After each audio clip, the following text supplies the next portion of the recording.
Hello, my name is Barby. If I sound a little weird, it's because I'm dying next week. Just kidding, my sinuses are a little bit clogged when the sun tends to come out and stay out until 8 o'clock fucking p.m. for some reason.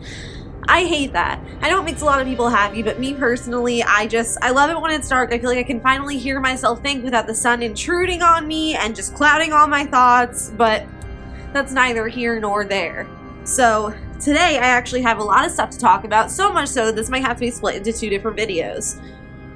But I would like to start off somewhere that really actually intrigued me and interested me, and I got a really, really good book out of it. So, with all due respect, Mr. Matt, who wrote the book Incel, I don't know how to pronounce your last name. I'm sure that if I tried to pronounce your last name correctly, I would only butcher it further. But it looks like Duchossoy to me, you know, case in point. So, I'm not going to make an attempt. But you know who you are, and we will link the book on Amazon in the description. So, furthermore, I picked up this book called Incel, which was not the first work I have read by this author. I also read Burden by the same guy. Burden I thought was quite okay. I gave it 3 stars. I don't exactly remember why it fell a little bit short for me, but I remember it being entertaining and fun. So, this one I kind of was a little bit iffy going into. The first reason is I don't really, as you guys know, I'm not a huge fan of splatterpunk. I like a couple splatterpunks, but I couldn't really tell if this was categorized as such or not. But I am very interested in what goes on in the mind of an incel. What I got was a lot more than I bargained for. And I'm going to explain that. But first I just want to say this was a 5-star book. Incel was absolutely fantastic. The author managed to scare the living shit out of me, especially as a female, and I can totally understand why he wrote it. He did actually have an afterword in which he explains that it was not an easy book to write. It was not easy to get into those people's heads, and I can understand that. I mean, it's a scary place to be probably inside the mind of an incel. And if they're anything like this book was portraying them to be, then that's a real nightmare community right there. That's a real solid nightmare community. So this book follows a man named Wayne. He's 19 years old. He is involuntarily celibate, which is what incel is technically short for, and he is very angry about it. He feels like it's not due to his own attitude. He feels like women just don't want to sleep with him because he's not this picture perfect thing that they're looking for. They call those people Chads.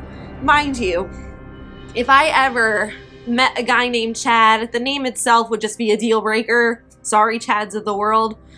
But that's just how I feel.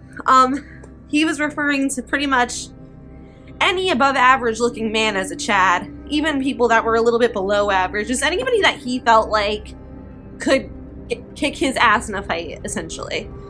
And it also follows his friends Drake and Lorna. Drake and Lorna are twins, and Lorna is something called a femcel, which is basically the definition of an incel, except it's a female. She also happens to be gay. So she shares the other two's frustration and, oh my god, women won't sleep with me, what the fuck am I supposed to do? But what they do about it is very counterproductive at best, and at worst it's grisly and terrifying. So essentially, I don't want to spoil anything because I really hope that as many people pick this book up as possible, but Drake specifically, as well as Lorna a bit, have much more extreme goals than Wayne does at first. They have much worse things they want to do to these women that they feel owe them something. They're angry at the entire female race, not just a couple people. They're angry at pretty much everybody, and if somebody won't sleep with them, that kind of only furthers their anger. Meanwhile, they're trying all these, like, impossible tactics. Like, they're trying things that if anybody ever came up to me and said to me, I'd be like, okay, I'm never speaking to you again. So obviously their social graces are not exactly in order. But to make matters worse, they're not alone in this. They have an entire online community of followers who's viewing their podcast, encouraging them to do these things to these women and enjoying it and donating money. So they essentially start making money off of being incels. And you know, usually when the money is involved, it just gets worse and worse. But Wayne, on the other hand, begins a relationship with some girl he meets at a restaurant. Her name is Rainbow. And I can't really go much further than that without spoiling it. But just know that he has a lot of difficulty accepting that a woman actually wants to date him, and he begins to sabotage this very quickly. So, highest recommendation for this book.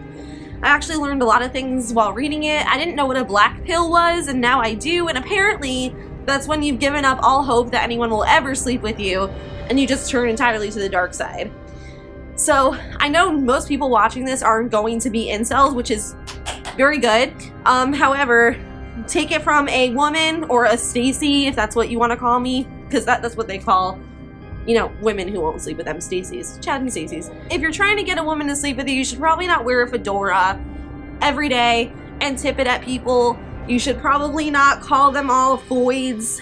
You should probably not walk in to a situation expecting things that haven't even been brought up yet. But this is obvious, and the characters in the book don't quite understand this.